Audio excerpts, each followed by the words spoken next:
So you want to own a helicopter, not a toy, not a two-seat trainer, a real one. Ex-military, turbine-powered, the kind that hauled troops and cargo and pulled people off mountains. And here's the part that gets everybody. You can buy one for less than a nice pickup truck? That is a real sentence. Ex-military helicopters come onto the civilian market regularly, and the sticker price on some of them is genuinely modest. People see that number, do some quick maths in their head, and start imagining a machine parked behind the house. Then they find out how a helicopter actually charges you, and it is not like anything else you have ever bought. Because a helicopter does not wear out the way a car wears out. It does not get old the way a boat gets old. A helicopter runs on a countdown, and every part of it is counting at once. When a number is reached, a part comes off, not because it is broken, not because it looks worn, because the number said so. You are about to learn the strangest sentence in aviation ownership. On a helicopter, you throw away perfectly good parts, on purpose, forever. Nobody hides this. It is written into the maintenance manuals, agreed by regulators,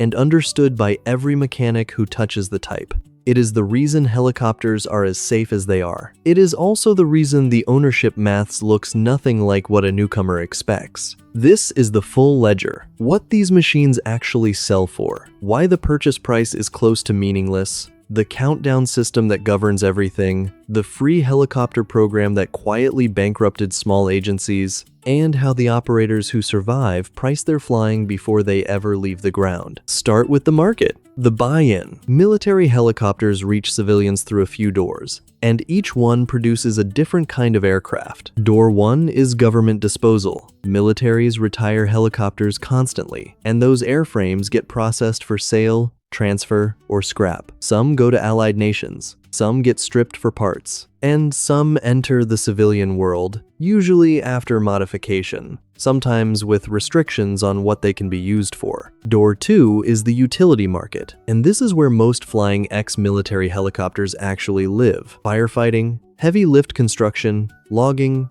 pipeline and power line work, agricultural spraying. These operators buy retired military airframes because they are rugged, powerful, and available, and they rebuild them into working machines. Door 3 is the private collector, and it is by far the smallest. A few people genuinely own a warbird helicopter the way somebody else owns a vintage fighter. Very few, and the ones who do it well almost never treat it as a display piece. A helicopter parked as an ornament deteriorates in ways a static aeroplane does not, because seals dry out, bearings sit loaded in one position, and calendar limits keep expiring whether or not the machine has moved. Collectors who keep helicopters flying tend to fly them regularly, deliberately, on a schedule, precisely because the aircraft punishes stillness. So what do they cost? Here is where it gets interesting, because the answer is genuinely both. A used utility helicopter, older type, high time, needing work, can be shockingly cheap. Cheaper than a family car, in some cases, at auction. A civil certified, freshly overhauled, ready-to-work example of the same basic aircraft can be worth many multiples of that. Same airframe, wildly different numbers. Why? Because you are not buying metal, you are buying remaining hours. And that single idea is the whole video. Every major component on a helicopter carries a life, not a warranty. A life. A hard number of hours or cycles or calendar time after which that component is removed from service. Rotor components, gearbox parts, drive shafts, control assemblies. Engines run their own schedule. Some parts get overhauled and returned. Others are retired permanently and destroyed. So when you look at a helicopter for sale, the experienced buyer is not looking at the paint. They are looking at a stack of paperwork that tells them how many hours are left on every expensive item before it must come off. A cheap helicopter is usually cheap because those numbers are close to zero. You are not getting a bargain. You are buying somebody else's upcoming bill. That is why the same model can be worth almost nothing or a great deal. It is not the aircraft. It is the countdown. Paperwork proving those numbers matters as much as the parts themselves. A component without traceable records is, for legal purposes, a component you cannot use. Not a discount, a paperweight. Records get lost, companies fold, logbooks go missing, and a technically airworthy part becomes scrap because nobody can prove where it has been. Buying a helicopter, done properly, is mostly an audit. You hire someone who knows the type, they go through the records line by line, and they come back with a number that is not the sale price. It is the sale price plus everything falling due in the next few years. That second number is the real price. Everyone who has lost money in this world ignored it, and it is not a small adjustment. On a high-time airframe, the falling due figure can exceed the purchase price several times over, which is exactly how a bargain becomes a disaster. The buyer sees a machine they can afford and does not notice that the gearbox is 18 months from a mandatory removal, that 2 rotor components come off in the same window, and that the engine is approaching its own schedule at the same time. 3 invoices arriving together on an aircraft that cost less than the first one of them. What you inherit. Take delivery, and here's what comes with the keys. First, the countdown itself, running from the moment you start the engine. Every hour you fly moves every component closer to its removal date. There is no maintaining your way out of it. You can keep a helicopter in beautiful condition and the parts still come off on schedule, because the schedule is not about condition. This is genuinely alien to anyone coming from cars or boats. In those worlds, careful ownership extends life. In this world, careful ownership protects safety and resale, but the clock runs regardless. Second, you inherit the vibration. A helicopter is a machine that stays airborne by beating the air into submission, and everything about it is under constant cyclic stress. That is precisely why the life limits exist. Metal fatigue in a rotating system is not something you inspect your way around. So, the industry replaces parts before fatigue can become a problem, which is why the system works, and why it costs what it costs. Third, you inherit a maintenance relationship. Helicopters need work at intervals that would astonish a private aeroplane owner. Inspections at short-hour intervals, daily checks, detailed tracking of every component's accumulated time. Miss the tracking and you have not just a maintenance problem, you have an airworthiness problem. Fourth, you inherit the type problem. Ex-military helicopters are not always straightforward in civilian registration. Some types transition easily and have a healthy support industry. Others exist in a gray zone where parts are scarce, approvals are complicated, and the number of shops willing to touch the aircraft is small. Ask any owner what actually grounds their helicopter, and they rarely say a dramatic failure. They say a part with a long lead time and a shop with a waiting list. That is worth understanding properly, because it changes how you plan. In this world, availability is a currency. The operator who has a spare gearbox on a shelf is not being extravagant. They are buying the right to keep working, while a competitor waits 4 months. Parts sitting in a crate look like dead money in an accountant's spreadsheet and behave like insurance in reality. Fifth, fuel. Turbine helicopters drink steadily, and unlike a car, there is no gentle cruise setting that makes the number small. The engine works hard the entire time the rotors are turning. Sixth, insurance, which for helicopters is its own discipline. Hull value, liability, pilot experience on type, and what you intend to do with the aircraft all move the premium. A private owner flying occasionally and a commercial operator lifting loads over a construction site are not in the same conversation at all. And seventh, you inherit the pilot problem. And it is bigger than people expect. Helicopter flying is a perishable skill. Currency requirements are real. Insurance will often specify minimum hours on type before it covers you at all. So either you invest heavily in becoming and staying qualified, or you are paying someone else every single time the aircraft moves. That is the inheritance, a countdown, a vibration problem solved by scheduled replacement, a demanding maintenance rhythm,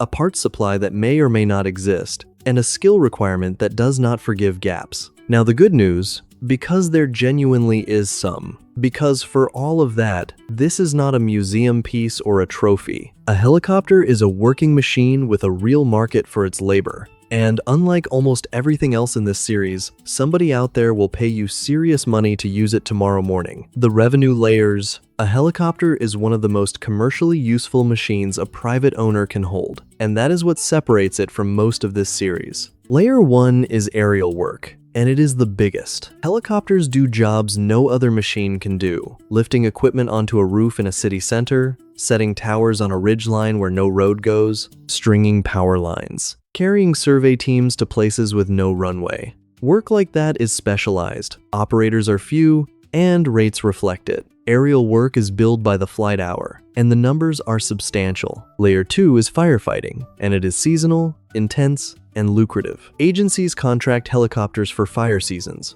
often with a daily availability rate plus an hourly flight rate. That structure matters enormously. That availability payment means the aircraft earns while it sits ready, which is the closest thing to passive income that exists in this business. Then it earns again at a much higher rate when it actually flies. For a lot of ex-military helicopters, firefighting is the entire reason they still exist. It is worth saying plainly why. These airframes were designed to lift heavy things in bad conditions and absorb hard use, which is precisely the job description of a fire aircraft. A machine built to carry troops into rough terrain turns out to be excellent at carrying water to a ridgeline. The military requirement and the firefighting requirement are almost the same requirement, separated by 50 years and a coat of paint. Layer 3 is agriculture and utility. Spraying, seeding, frost protection, livestock work, lower rates than heavy lift, but steady and often close to home, which keeps positioning costs down. Layer 4 is film,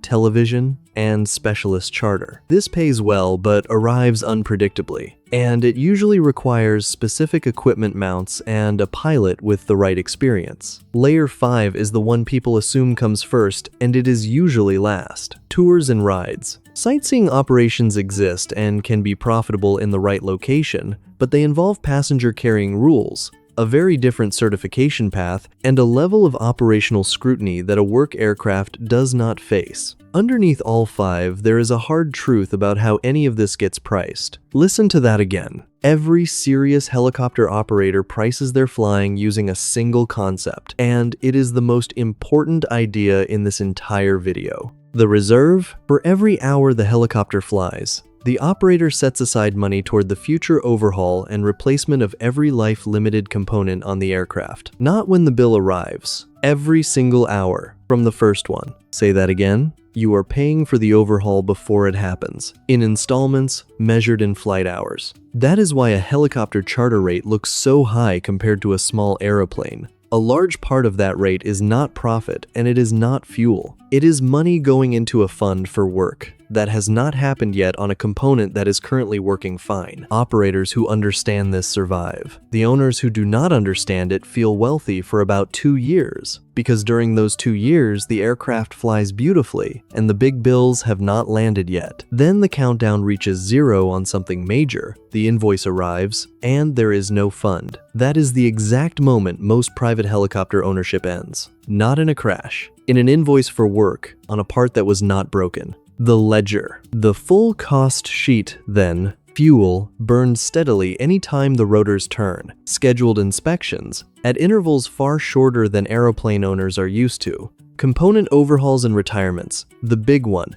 driven entirely by accumulated hours. Engine work on its own separate schedule. Insurance, priced on hull value, use, and pilot experience. Hangarage. And this one genuinely matters for helicopters because of what weather does to rotor systems and electronics over time. Parts and lead times. Budget not just money but months. Pilot currency and recurrent training, whether that is you or someone you employ. Tracking and records management, which sounds administrative until you realize that on this machine, records are airworthiness. Positioning, because a helicopter earning money somewhere else still has to get there, burning its own hours to do it. And a contingency, because the defining feature of this asset is that a routine inspection can find something that turns a good month into a very bad one. Put it together, and a working helicopter costs a substantial sum per flight hour, all in. Not the fuel number, the real number, with the reserve included. That figure is what separates people who own helicopters for years from people who owned one for a while.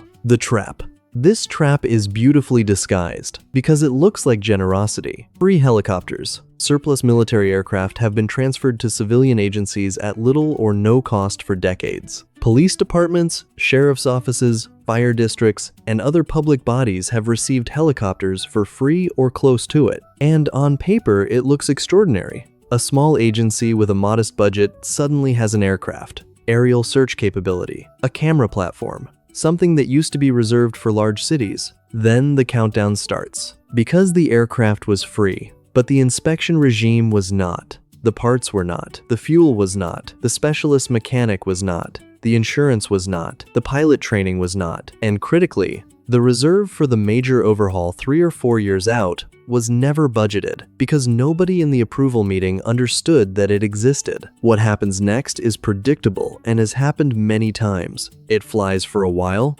popularly and successfully. Then a major component comes due. That bill is larger than the agency's entire annual equipment budget. There is no fund. Aircraft gets parked, pending funding. Pending becomes permanent, and a few years later, the machine is disposed of, often for a fraction of what was spent getting it flying. This is the same trap as the free battleship and the free aircraft carrier, and it is the reason this series keeps returning to one idea. The acquisition price of a complex machine tells you almost nothing about the cost of owning it. A free helicopter is not a gift. It is a subscription with the first month waived, and the subscription does not care who signed for it. Councils change, budgets shift. The person who accepted the aircraft has often moved on by the time the first large invoice lands, leaving somebody else to explain to a finance committee why a free machine needs a sum of money nobody planned for. The survivors. So who actually makes this work? Because plenty of people do, and the successful operators share a very consistent set of habits. First, they never own a helicopter for its own sake.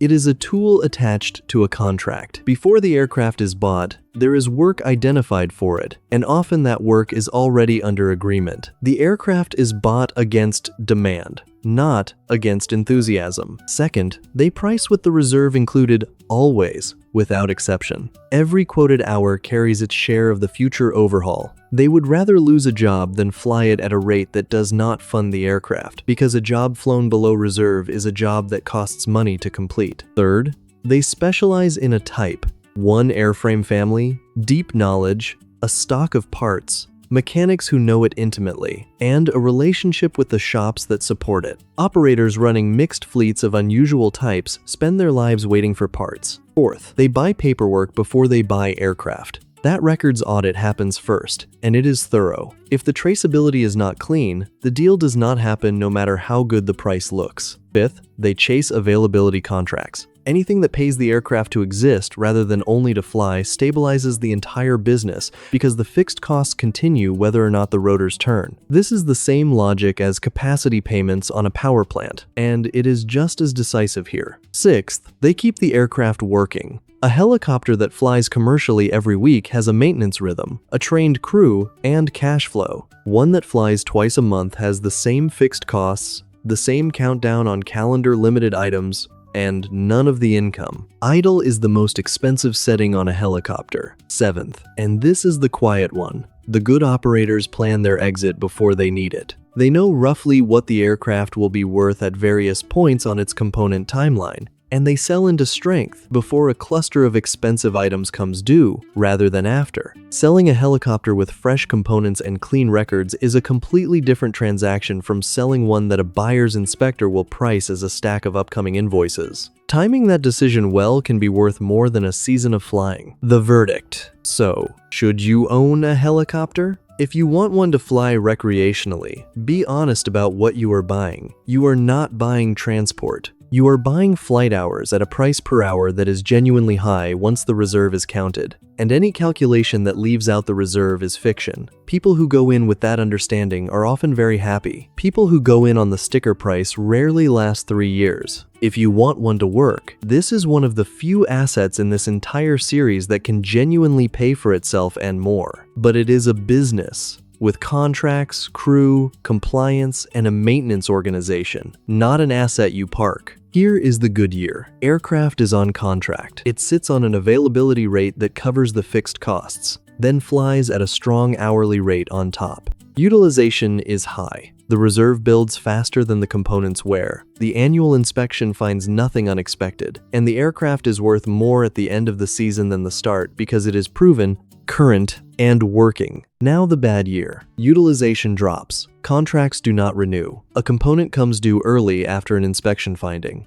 A part arrives 4 months late, and the aircraft misses the season it was supposed to earn in. Insurance rises after an industry loss that had nothing to do with you. And the machine sits in a hangar, still accumulating calendar, limited costs, earning nothing. Same helicopter, same specification. What separates them is contracts and a reserve fund. Every other machine in this series ages the way you expect. Leave it alone and it slowly gets worse. Look after it and it lasts longer. A helicopter refuses to work that way. It does not care how well you treat it. Its parts leave on a schedule that was written before you bought it, by engineers who never met you, based on fatigue mathematics that does not negotiate, which means you never really own the aircraft at all. You own a block of hours, and every single one of them was already priced before you arrived.